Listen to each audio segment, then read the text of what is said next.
మరణాత అనుదినమన్నా అను ప్రతి ఉదయకాల వర్తమానాల శీర్షికను రేయి మొదటి జామునే మీకు అందించడానికి నా దేవుడు నాకు ఎంతో సహాయం చేస్తున్నాడు. మీరు కూడా మా కొరకు ప్రార్థన చేయండి. ఒక పక్క పరిచర్య, మరొక పక్క దేవుని యొక్క సువార్త, ఇలాగా ఉదయకాలము అందించడం, నా కుటుంబం, ఇవన్నీ నాకు ఎటువంటి ఇబ్బంది కలగకుండా దేవుని పరిచర్యకు ముందుకు సాగాలని ప్రార్థించండి. రండి, ఒక క్రిస్మస్ సందేశాన్ని విందాం. ఈ క్రిస్మస్ సందేశం నలుగురికి వెళ్ళాలి అంటే మీరు చేయాల్సిన ఒకే ఒక పని, మన ఛానల్ని లైక్, షేర్, సబ్స్క్రైబ్ చేస్తే ఈ యూట్యూబ్ ప్రపంచంలో మనదంటూ ఒక శైలి, దేవుని యొక్క సువార్త ఇంకా నలుగురికి వెళ్ళడానికి, 4 చోట్లకు వెళ్ళడానికి, నలుగురికి రికమెండ్ చేయడానికి యూట్యూబ్ ఎంతగానో సహకరిస్తుంది కనుక మీ సహకారం కూడా మాకెంతో అవసరం. రండి, దేవుని వాక్యాన్ని మనం నేర్చుకుందాం. ఈ క్రిస్మస్ మాసంలో ఇప్పటికి మీరు థంబ్నెయిల్ చూసుంటారు, ఐక్య క్రిస్మస్, ఐక్య క్రిస్మస్. క్రిస్మస్లో ఒక ఐక్యత ఉంది. ఈ ఐక్య క్రిస్మస్ అనేది కేవలం ఒక సేవకులు, లేదంటే ఒక సంస్థ వారు, ఒక మినిస్ట్రీ వారు, ఒక స్నేహితులు పెట్టుకునేది కాదు. మనం అందరం గమనించిన వారమైతే యెషయా గ్రంథం 9వ అధ్యాయం 6వ వచనంలో ఏలయనగా మనకు శిశువు పుట్టెను, మనకు కుమారుడు అనుగ్రహించబడును. మనకు అనే మాట ఒకరిది కాదు, ఇద్దరు అంతకంటే ఎక్కువ మందితో కూడినది. కాబట్టి మనం చూసిన వారమైతే ప్రవచనాలు కూడా అందరికీ అని తెలియజేస్తుంది, మనకు అని అంటుంది. లూకా సువార్త 2వ అధ్యాయము 10-11 వచనాల్లో ప్రజలందరికీ, కొందరికో, ఒక కులానికో, ఒక సంస్థకో చెందిన వారు కాదు, ప్రజలందరికీ అనేటప్పటికీ అందరినీ క్రిస్మస్ కలుపుకుంటూ వస్తుంది. సువార్త అందరినీ కలుపుకుంటూ వస్తుంది. రక్షణ అందరినీ కలుపుకుంటూ వస్తుంది. మరి క్రిస్మస్లో నువ్వెందుకు నీ శత్రువులను కలుపుకోకూడదు? నీకెందుకు ఇతర మతస్థులను కలుపుకోకూడదు? ఇతర నాయకులను ఎందుకు కలుపుకోకూడదు? ఇతర యొక్క సేవకులను ఎందుకు కలుపుకోకూడదు?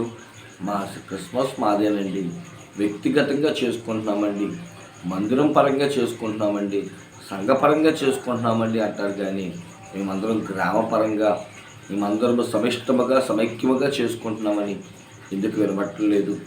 క్రిస్మస్ అనేది ఒక ఐక్యతను సూచిస్తుంది. మీరు గమనించండి, జ్ఞానులు వచ్చారు, 3 అని చెప్పుకుంటాం. 3 రావడం ఒకసారి ఆలోచన చేస్తే వాళ్ళ ఐక్యత కనబడుతుంది. గొర్రెల కాపర్లు అంటారు, పదండి మనం అందరము వెళ్ళి అంటారు.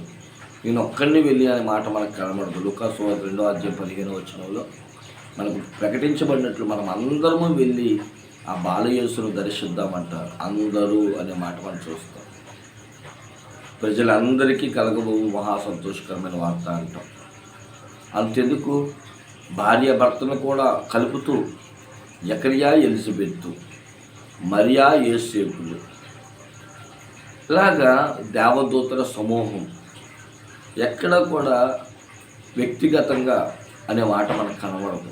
అందరూ ఐక్యత, సమిష్టతగా మనం ఉండాలి. ఐక్యతలో ఆశీర్వాదం ఉంది. 133వ కీర్తన మనం చదువుకుంటేనండి, ఈ 133వ కీర్తనలో చాలా ఆశీర్వాదాలు. అందుకనే ఎక్కువసార్లు సేవకుల చేత ఈ కీర్తన చదివిస్తూ ఉంటారు.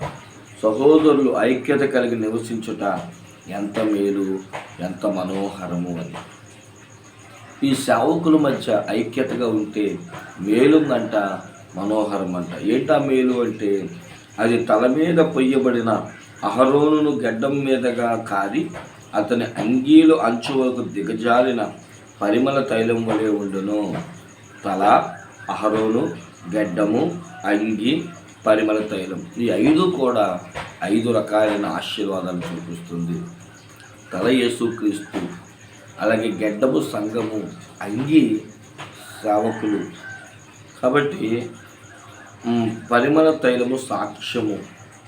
ఇలాగా మనం గమనించుకోవచ్చు. ప్రియమైన దేవుని బిడ్డలారా, సియోను కొండ మీద దిగవచ్చు, హార్మోను మంచు వలె ఉండను, ఆశీర్వాదమును శాశ్వత జీవమును అచట ఉండవలనని యెహోవా సెలవిస్తున్నాడు. కాబట్టి హర్మోను మంచు, సియోను కొండ, శాశ్వత జీవము ఇవన్నీ కూడా ఆశీర్వాదాలు చూపిస్తుంది.